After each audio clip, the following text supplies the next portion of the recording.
Straight this way.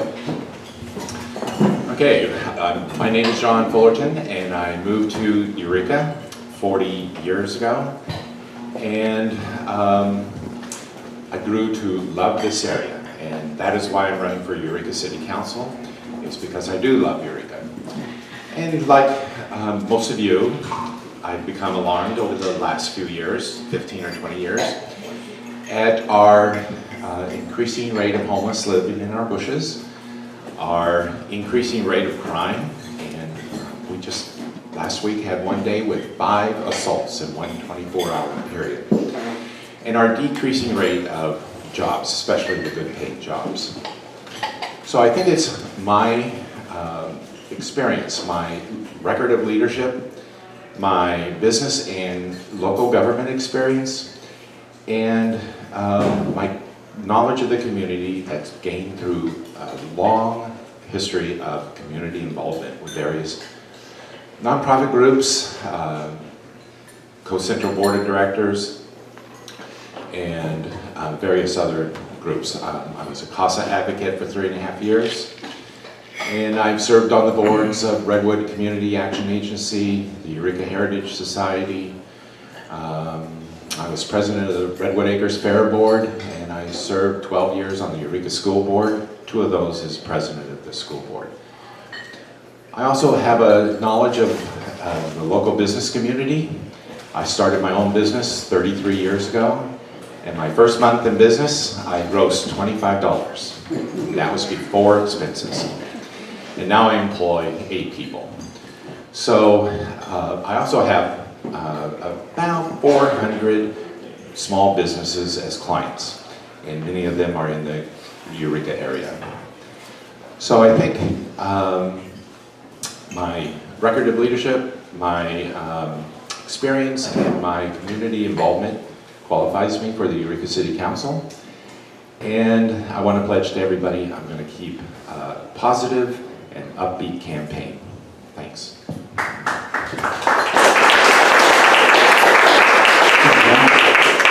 Heidi, you're next. All right. Well, I'm here just to have fun. That's the whole reason I'm here. Just kidding. My name is Heidi Messner, and I moved here 6.5 years ago, almost 7 years ago. My husband and I moved to this community, and we, like John, have fallen in love with the community. We absolutely love the area. We moved from Seattle. Our children are still there, and it was a big move, and it was a difficult one, but it was a good one in many aspects. And the things we left is part of what brings the experience that I have to the table.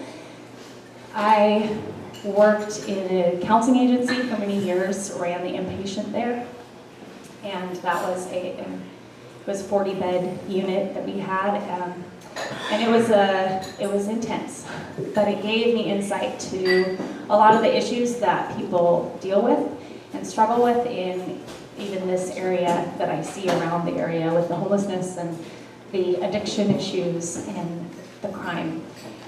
And so that's something that I feel I actually can speak into with some authority and insight. The other thing is my husband and I actually pastor Faith Center, and that church has grown quite a bit over the years since we've been here. And it's been an amazing transformation that we've seen in the community. One of my goals is to empower people to work together to bring about change, and that's something that drives me, actually. And it's one of the things that brought me to this position, is that desire to empower people and encourage people to work together toward greater change in our community. And I think that that's a powerful thing. We can't do it alone. We can do a little bit, but when we gather together, it's multiplied enormously. And so that's a wonderful thing that I desire to do, and I look forward to working in this community for many years to come. And I'm excited about some of these other people that are already here that I'll be working with. So thank you. I know I don't have a campaign to run, so I won't talk about my campaign, but I thank you guys for the support, and I look forward to working with all of you in the future.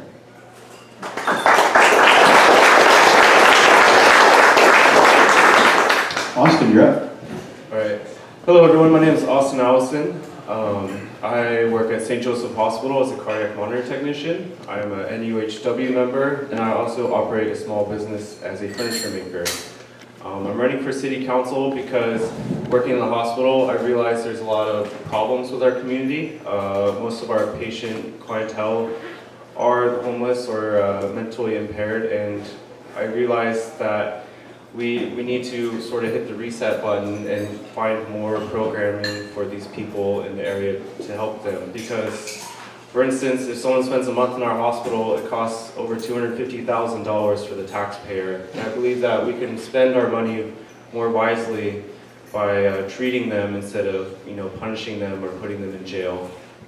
I have lots of great ideas for the city of Eureka. I've been working a lot on finding feasible plans for new industries that come to the area, more economic development, removing some red tape on zoning issues within the city, bringing more affordable housing to the area. A lot of people are struggling with finding affordable housing in the area, and a lot of that is due to poverty living, and that's also why a lot of people are homeless in our areas, because they can't find an affordable place to live. So I really want to work on collaborating with the city, the county, and the state to move forward and help out with a lot of issues in our area, and to make Eureka an enjoyable place for generations to come.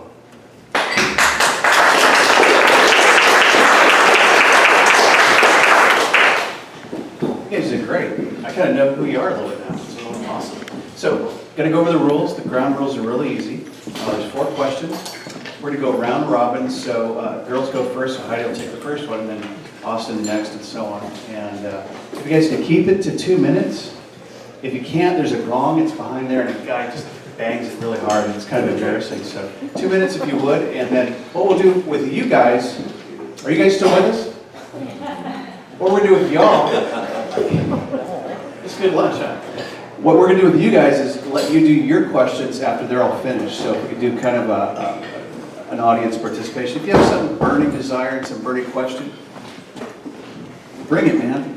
We want to have it. Yes, sir. Just because you're a public speaker, you need to know that it's, with this size of the group, all y'all.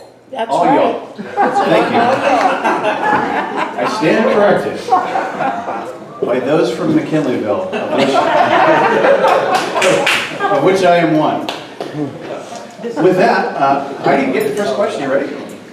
All right. Actually, it's going to be the same question for all y'all, but we're going to start with this one. Are you ready?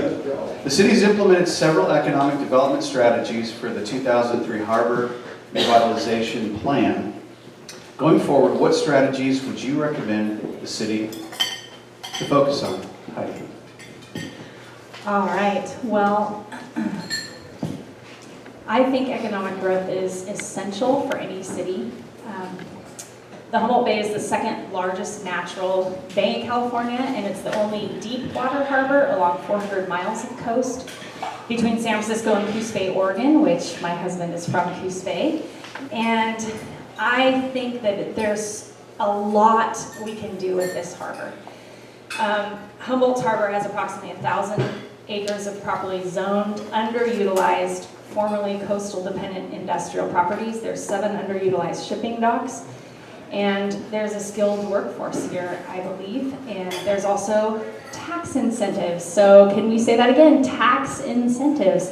So I would love to see potential for economic growth increase.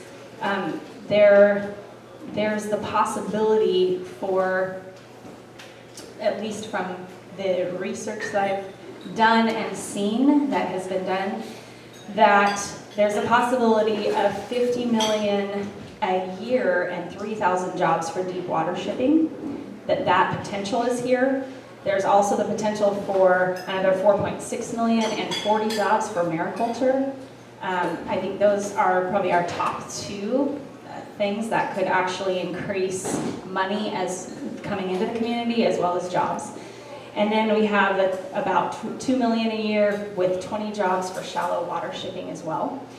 The other thing that I think is could be really exciting is the cruise ships, and I know that I don't know if that pushes any buttons, but even if passengers do not get off or disembark from their ship, that brings in 90 to 100,000 per cruise ship. That's a lot of money coming into our community. That's something that I think is it's not going to take a lot to get that happening. Also the possibility of a museum for the 1091. There's the possibility of an ice plant that I've talked with a few people about and what that would look like with both lake and block ice. And I think those are all just some improvements and potential that I think we can definitely do in our community. Thanks, Heidi. Austin, do you want me to reread the question? Sure. Yeah, cool. The city has implemented several economic development strategies for the 2003 harbor revitalization plan. Going forward,